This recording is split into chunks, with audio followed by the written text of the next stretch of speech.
দীপিকা মজুমদার দত্ত আবার এসে গেছি দেখো তোমাদের কাছে নতুন একটা ভিডিও নিয়ে।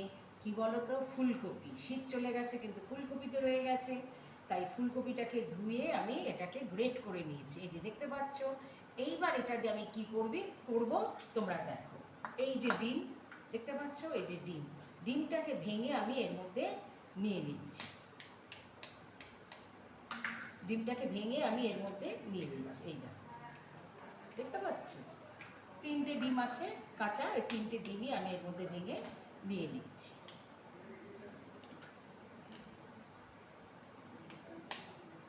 দেখো 3টে ডিমই আমি ভেঙে এর মধ্যে দিয়ে দিলাম। দিয়ে এর মধ্যে আমি কি দেবো তোমরা দেখো। এর মধ্যে আমি করছি কি, একটু নুন দিচ্ছি, এই যে নুন দিচ্ছি, আন্দাজ মতো নুন। এই যে তোমার কুচনো পেঁয়াজ, কুচনো কাঁচা লঙ্কা, আর একটু আটা। ময়দা দিতেও পারো, কিন্তু আমরা তো ময়দা সেরকম খাই না, তাই আটাটাই দিলাম। আর দেবো কি, এই যে হলুদের গুঁড়ো দিয়ে এবার এটাকে আমি মেখে নেব। এই যেটা করেছি সেটাকে আমি মেখে নেব। হলুদের গুঁড়ো দিলাম, সব দিলাম, দিয়ে এটাকে আমি মেখে করছি। তার আগে আমি গ্যাসটাকে জ্বালিয়ে ননস্টিক তাওয়াটা বসিয়ে দিচ্ছি। এই রান্নাটা কিন্তু তোমার সর্ষের তেলে হবে, বুঝেছ? বসিয়ে নিই। এবার আমি এটাকে মেখে নিয়ে তোমাদের সব দেখাচ্ছি। এটাকে আমি মাখিয়ে নিয়েছি। যদি ডিম কম থাকে ফুলকপি দিয়ে এরকম করে করে নিতে পারো। এটা আবার অন্যরকম করেও করা যায়, তোমাদের সেটা আরেকটা এতে দেখাবো।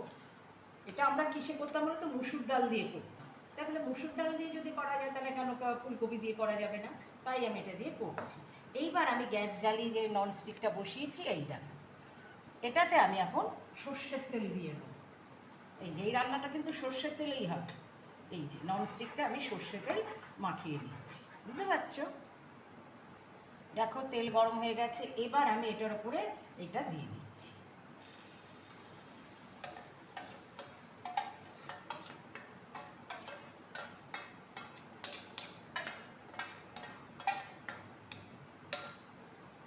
ছড়িয়ে ছড়িয়ে দিয়ে দেবো।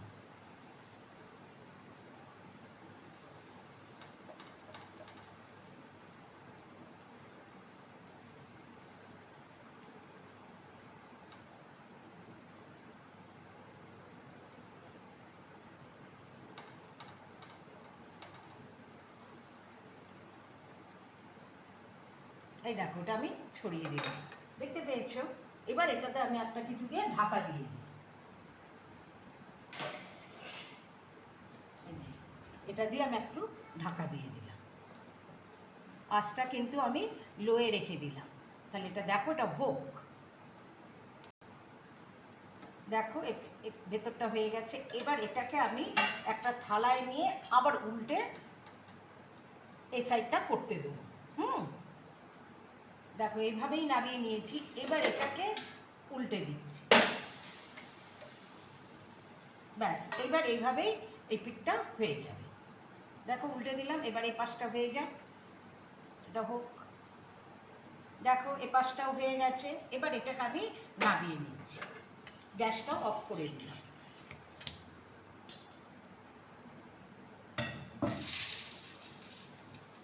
নামিয়ে নিয়েছি, দেখতেই পাচ্ছ, এই দেখো নামিয়ে নিলাম।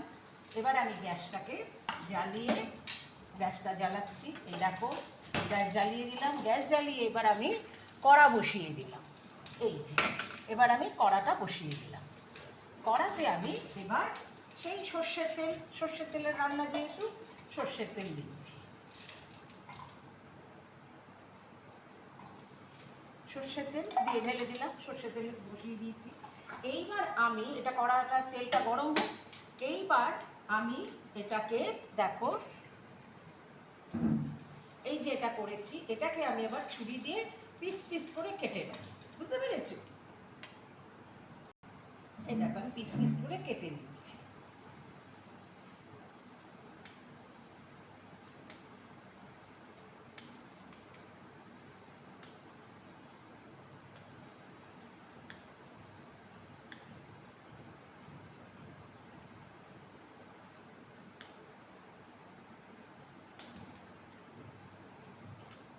ছুরি দিয়ে আমি কেটে নিলাম। দেখতে পাচ্ছ এই যে সব পিস পিস করে আমি ছুরি দিয়ে ছোট পাতলা পাতলা করে এই যে কেটে নিয়েছি, সব কটা ছুরি দিয়ে কেটে নিয়েছি। দেখো এইবার আমি কি করছি দেখো, কড়াইতে তো তেল বসিয়ে দিয়েছি, তেল দিয়ে দিয়েছি। এবার কড়াতে আমি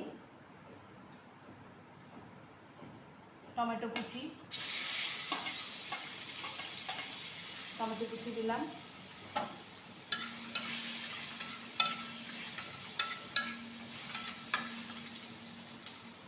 টমেটোটা নরম হওয়ার জন্য একটু নুন দিয়ে দিই,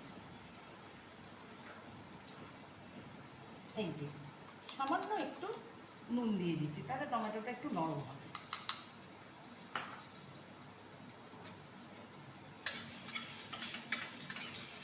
এটা ঢেকে দিই।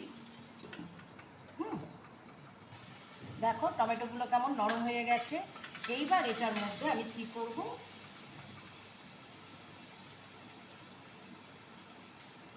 এই যে আমার মশলাটা পেঁয়াজ, আদা, রসুন, তোমার জিরে, ধনে, শুকনো লঙ্কা দিয়ে বাটা হয়েছে, এটা আমি এটাতে দিয়ে দিলাম।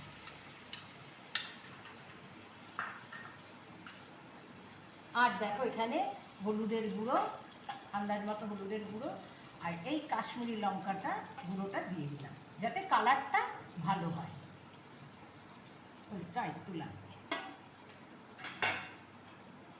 এই যে চিনি, আন্দাজ মতো চিনি, এই সরি এটা নুন, আন্দাজ মতো নুন দিয়ে দিলাম।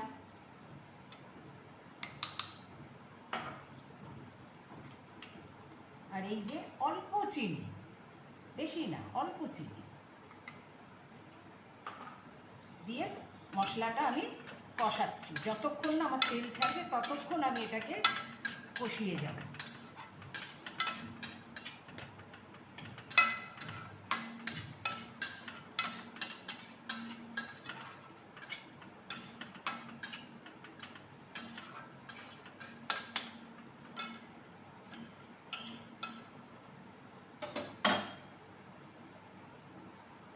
তেল ছেড়ে গেছে। এবার এতে আমি এই যে দই ফেটিয়ে রেখেছি, দই ফেটানোটা, এই যে দইটাকে ফেটিয়েছি, এই যে ফেটানো দইটা আমি দিয়ে দিচ্ছি।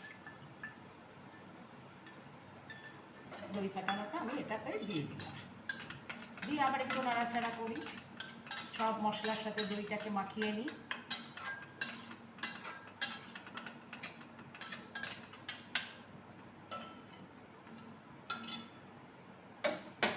এতে আমি দেখো কি দেবো, এবার আলুগুলো আমি হলুদ আর নুন দিয়ে সেদ্ধ করে রেখেছিলাম, এই আলু আর হলুদের নুন মাখানোটা, আলু সেদ্ধটা আমি দিয়ে দিচ্ছি। আলুটা সেদ্ধ করার সময় একটু হলুদ আর নুন দিয়ে দিয়েছি। এবার এটা আমি এটাতে দিয়ে দিলাম। আলুটা দিয়ে একটু কষিয়ে নিই, কারণ আলু তো সেদ্ধই আছে, কষিয়ে নিলেই হবে, একটুখানি কষিয়ে নিই। এটা কষুক। দেখো কেমন তেল ছেড়ে গেছে, আলুগুলো হয়ে গেছে, বেশ গা মাখা। এবার এটাতে সেই যে দই করেছিলাম, বাটিটা ফেটিয়েছিলাম, সেই দই বাটিটায় জল দিয়ে একটু ধুয়ে দিয়ে দিলাম। আগে শুনতাম মায়েরা বলতো হাত ধোয়া জল দিলে নাকি রান্না ভালো হয়, ধরো কোনো কিছু মাখা হলো রান্না ভালো হয়, বাটি ধোয়া জল দিলে রান্না ভালো হয়, ওইটাই শুনে বড় হয়েছি, তাই একটু ধুয়ে দিয়ে দিলাম। ঠিক আছে, দিয়েছি। এবার দেখো একটু জল দিয়ে দিচ্ছি, জল দিয়ে দিচ্ছি। এবার এটা ফুটে নিই, তারপরে আমি আবার কি করব তোমরা দেখতে পাবে। দেখো ঝোলটা আমার হয়ে গেছে, টকবক করে ফোটা শুরু করে দিয়েছে। এবার এটাতে আমি কি দেবো, এবার এটাতে এই যে গরম মশলার খানিকটা শাহি গরম মশলার গুঁড়ো দিয়ে দিচ্ছি, শাহি গরম মশলার গুঁড়ো দিয়ে দিলাম। আর কি দেবো, আর দেবো তোমার ঘি, এই যে ঘি, একটু ঘি দিচ্ছি, একটু ঘি দিয়ে দিচ্ছি।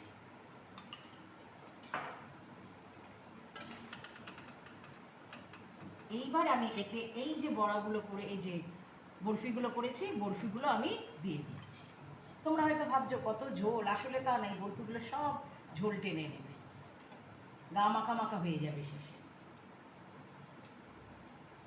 তবে বরফিগুলো দিয়ে বেশি ফোটাতে পারবো না, ভেঙে যেতে পারে, যার জন্য আমি আগে ঘি গরম মশলা দিয়ে নিলাম।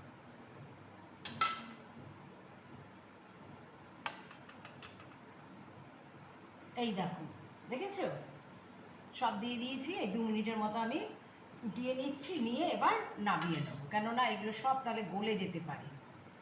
এইভাবেই তোমরা করো ফুলকপির অমলেট, কারি বলো, ফুলকপির অমলেটের কারি বা ঝোল, যা খুশি ফুলকপি অমলেটের বলবে।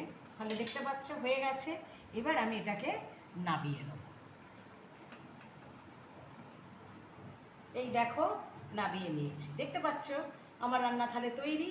তোমরাও এভাবে করো। ফুলকপি সিজন চলে যাচ্ছে তো, তার আগে একবার এটা করে খেয়ে দেখো। ফুলকপির অমলেটের ডালনা, যা খুশি বলতে পারো, ফুলকপি অমলেটের ডালনাটাই বলো, ওটাই শুনতে ভালো লাগে। ডিম কম থাকলে এইভাবে করে নিও, খেয়ে দেখবে দুর্দান্ত। তোমরা শুধু খেয়ে আমাকে একটু জানিও কেমন লেগেছে, তাহলেই আমি সন্তুষ্ট। তাহলে বাই, টেক কেয়ার।